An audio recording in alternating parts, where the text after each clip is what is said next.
হচ্ছে? না, হয় নাই। ওই যে মুজিব আগমন উপলক্ষে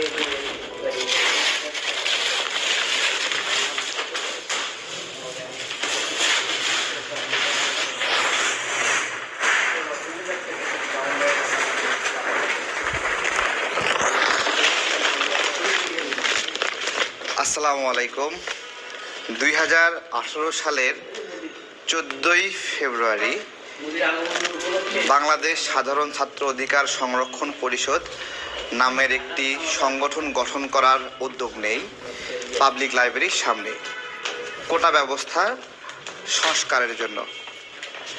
সেই সংগঠনটি 2018 সালে কোটা সংস্কার আন্দোলনের নেতৃত্ব দেয় এবং পরবর্তীতে সেখান থেকে যুব অধিকার পরিষদ গঠন করি আমরা।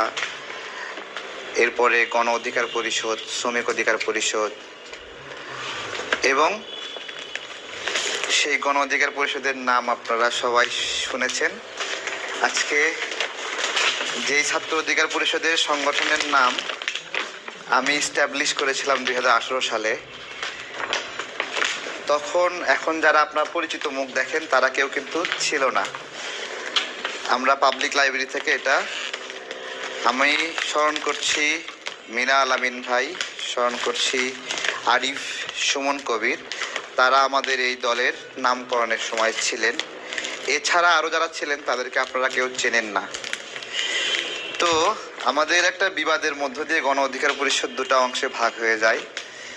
আমরা দীর্ঘদিন ধরে গণ অধিকার পরিষদের একটা অংশ ভারতের আগ্রাসন বিরোধী লড়াইয়ের বিভিন্ন ক্যাম্পেইনের মাধ্যমে দেশের জন্য কিছু কাজ করার চেষ্টা করছিলাম।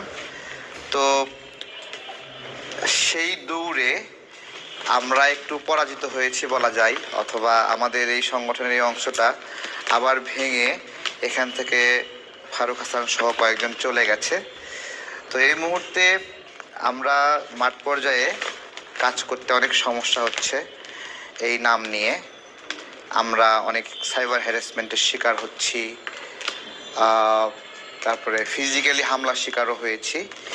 অনেক ভেবেচিন্তে আমাদের ভারতের আগ্রাসন বিরোধী লড়াইয়ের এই জায়গাটা ক্ষতিগ্রস্ত হওয়ায় আমরা চিন্তা করেছি এই নামটা আমরা পরিবর্তন করে নেব।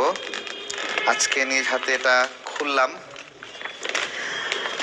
স্মরণ করছি আমাদের ছাত্র অধিকার পরিষদের প্রথম শহীদ কাউসার আহমেদ, আমাদের ভারতের আগ্রাসন বিরোধী লড়াইয়েরও সৈনিক, সে হাফেজ কাউসার। আমরা যে মোদি বিরোধী আন্দোলন করেছিলাম সেই মোদি বিরোধী আন্দোলনের শহীদ কাউসার, তাকে স্মরণ করছি। হ্যাঁ, ব্রাহ্মণবাড়িয়া বাড়ি।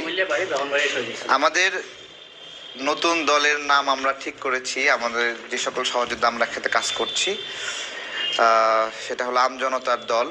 সবাই মিলে এই বিষয়ে মতামত দিয়েছে। আমাদের জন্য দোয়া করবেন।